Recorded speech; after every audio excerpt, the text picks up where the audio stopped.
The Assassins and Templars have been at war with one another for a long time, possibly thousands of years. But who is right, who is good, and who is bad? In this video we are going to discuss who is right and who is wrong. Please do bear in mind that this is all in my opinion. The following discussion will focus on 3 points: the goals, portrayal, and functionality of both sides. So without further ado, let's begin. To start off with, we have the goals. The Assassins seem to strive for freedom above all else. They can be incredibly stubborn and sometimes naive in pursuit of this goal.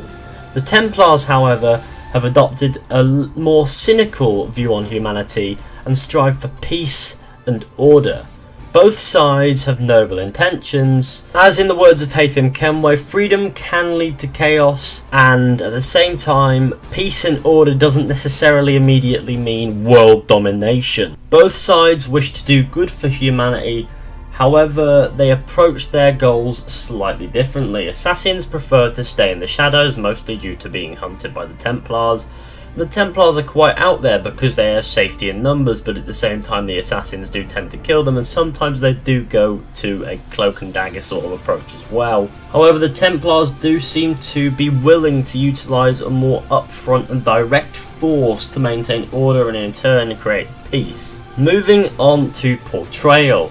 The Assassins are portrayed as the heroes of the franchise, often being the perspective seen in the games.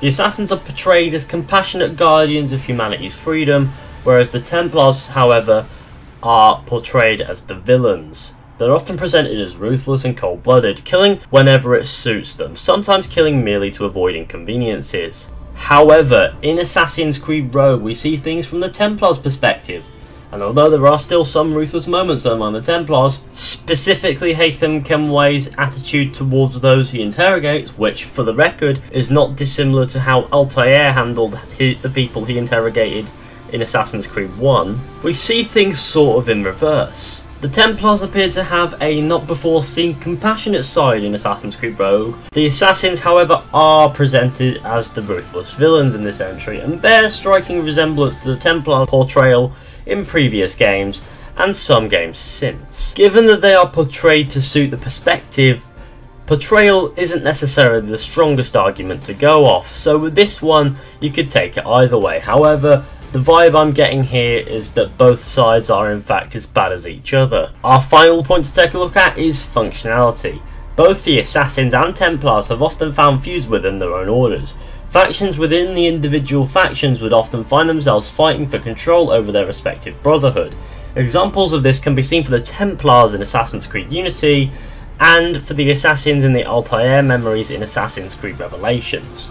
Therefore, both sides have demonstrated instability, which will no doubt limit the good that they can do for humanity and the world.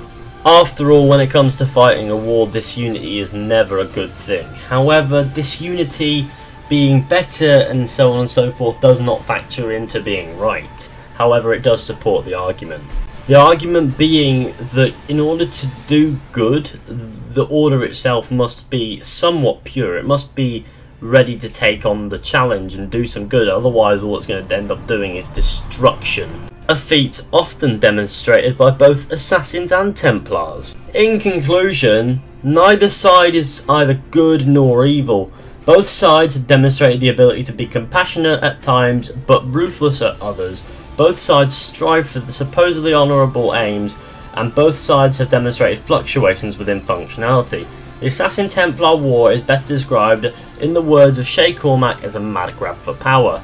It seems that the sides are so similar that they find themselves fighting competitively rather than over conflicting ideals, rendering their conflict relatively pointless. And considering how it's been going on for millennia, you probably already know that. However, in conclusion, neither side appears to be correct or right. But of course, that's just my take on things. Of course, there is a little bit of grey going on there. It's not just black and white. If you want to take a look into that, then I suggest you take a deep look at some of the behaviour presented by both the Assassins and Templars in the games. You might discover something that I've missed. But thanks for watching, everybody. I hope you enjoyed. Please do bear in mind that this is my opinion, the conclusion there.